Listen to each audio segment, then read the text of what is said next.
Have you ever followed something small, like a crack in the sidewalk, a shadow on the wall, or a line of trees, without knowing why?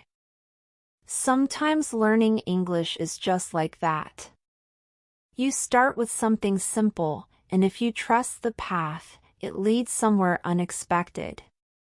One of the best ways to learn English is through stories.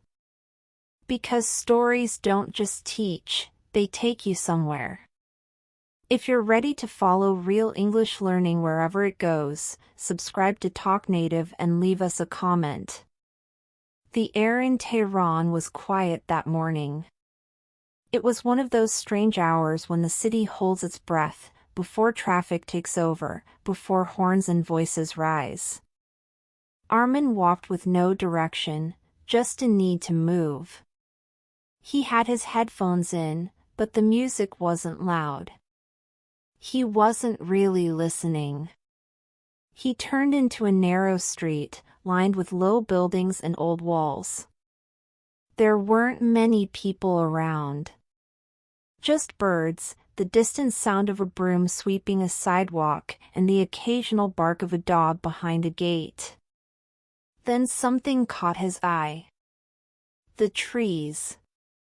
They weren't special, plain sycamores like thousands in the city. But something about them seemed to be pointing. Not with branches, exactly. With space. He stopped. The trees lined one side of the street, then curved.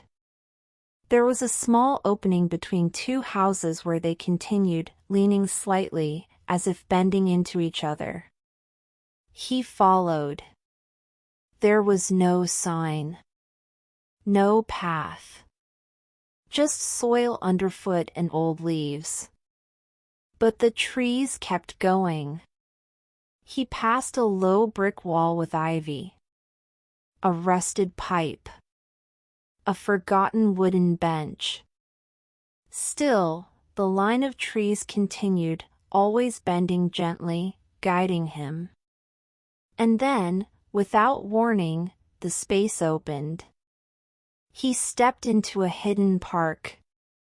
It wasn't large. Maybe the size of a schoolyard. But it felt untouched.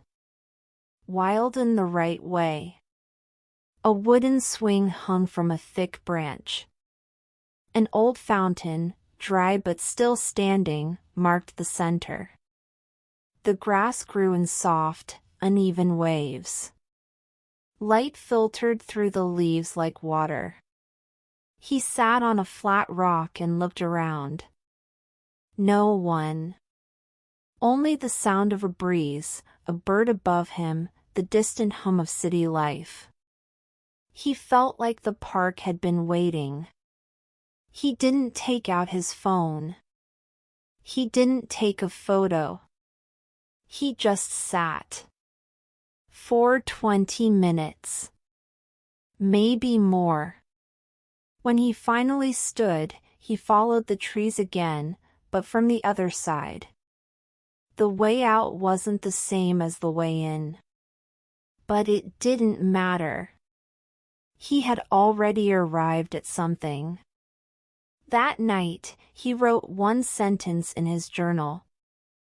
I followed the trees, and they gave me silence.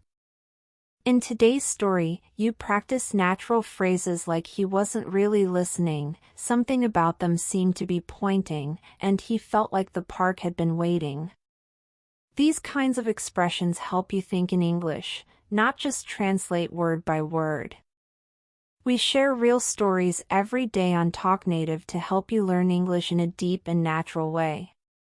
Like this video, subscribe, and tell us in the comments, have you ever found a hidden place just by following a feeling?